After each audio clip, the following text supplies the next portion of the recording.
Hey, how's it going everyone? Welcome back to another episode of the Weekly Waypoint. Today is... I don't know how long this episode is going to be. I've got a decent amount of footage, but I don't think I'm going to use it all because as you can probably hear, I'm not very well, fam. I've spent the last 5 days in bed. Today is the first day that I've actually been able to get up and be vertical for 5 days. My 2026 so far has not been great. But enough of that. I want to show you this game. It's called Erenshaw, and it was brought to my attention by a friend of mine called Connor on Blue Sky.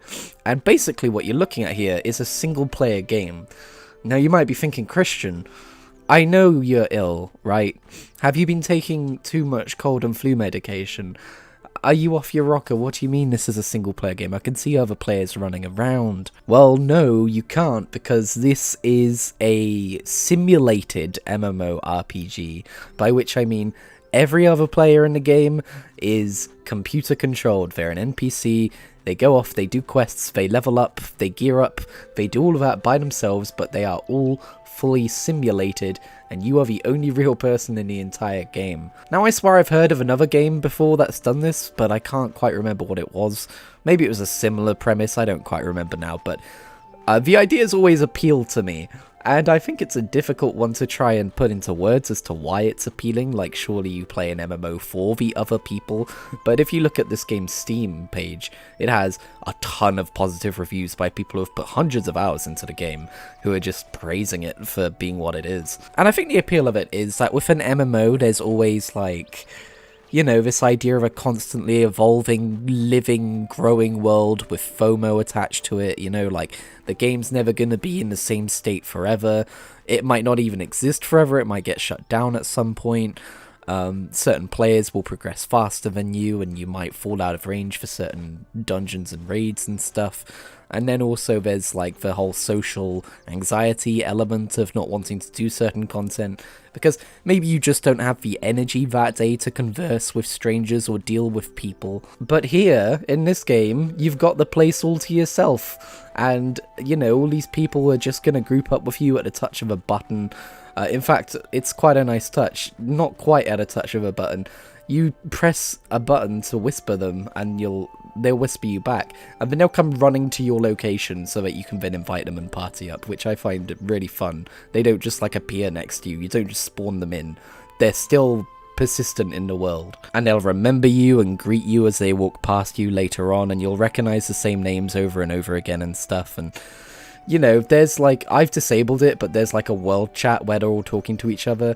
And I should mention as well, thankfully these aren't like ChatGPT bots or anything, it's no generative AI, it's just like, you know, it's the kind of bot software we had before all of that shit. So the game is also ethically sound, but it's also just like, you know, you can see the seams, but that just kind of makes it more fun. It's not trying to actually fool you into thinking it's not a simulation, although I do catch myself off guard sometimes going, oh, that's a player who just ran past me. No, it's not, this is a single player game. Like at one point in the game told me, you're gonna want to group up to get through this cave because the enemies are quite tough here, and I found myself going, oh man, wait a minute, I don't need to be like, oh man, now I gotta go and deal with people again, like... This is practically just like a few clicks. The one thing I will say is I'm not entirely sure what's to stop me from just playing through the entire game with a full party and steamrolling all of the open world content that's not meant to be done with a group, but I think for the sake of my own enjoyment, I just won't do that. I'll try and limit my time grouping up with people, well, people, for like the stuff that's actually meant to be group content, you know. The other thing I should mention about this game is it is based off of old MMOs. It's based off of like classic WoW and EverQuest and stuff like that, so you may notice there's no minimap, there's no quest objective markers.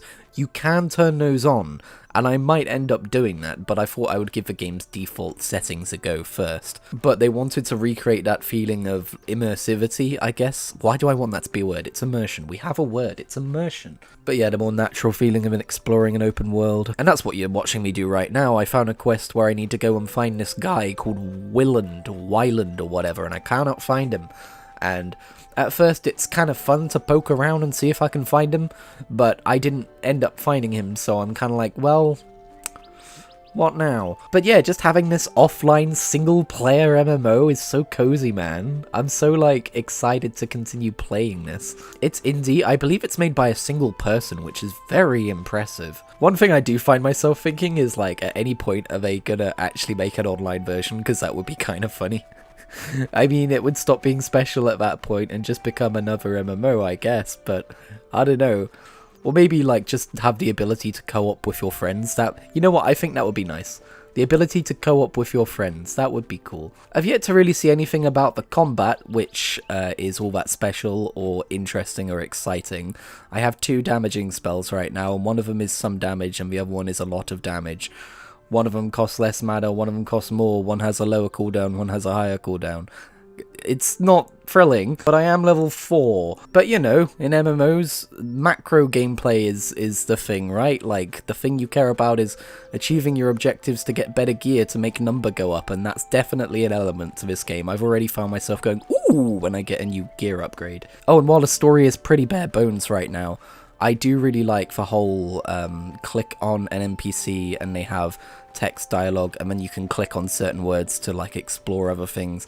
I've not really seen that in an MMO before, and again, I guess this technically isn't an MMO, but it reminds me of Morrowind, which is pretty cool. Definitely enhances the feeling of being on an adventure. But yeah, I'm absolutely going to play more of Earnshaw. I haven't even got off the tutorial island yet, so I'm very, very excited to do that and to get to the game proper and to explore it and talk more about it. So I'll cut off my thoughts there. I know it keeps getting updates, like, pretty regularly, and the pretty major updates too, so that's exciting. But as for what else I've been playing this week, well, I've been in bed, as I've already mentioned. I haven't had an opportunity to really play much of anything, including last week's big first impressions thing, Expedition 33. I've been listening to the soundtrack a bunch, at least the parts of the game that I've been to so far. But yeah, no, for now, I really don't have anything to report on that front. I can tell you what games I got in the Steam sale before it ended. Shall we do that? So Earnshaw was one of them. It was 20% off, and so, you know, it wasn't like a, oh yay, it's on a sale thing. It was more of a, oh wow, I've just learned that this game exists and I need it kind of a thing. But as for my sale picks, I got Dyson Sphere Program. I've never super got into a factory game, but if I'm going to get into any, it's going to be that one probably, because it's all about Dyson spheres and building an intergalactic empire, and that sounds really cool. I've been learning about the Kardashev scale and stuff like that recently, so that appeals to me. I also grabbed Parkasaurus, which is kind of like a retro-style Zoo Tycoon game,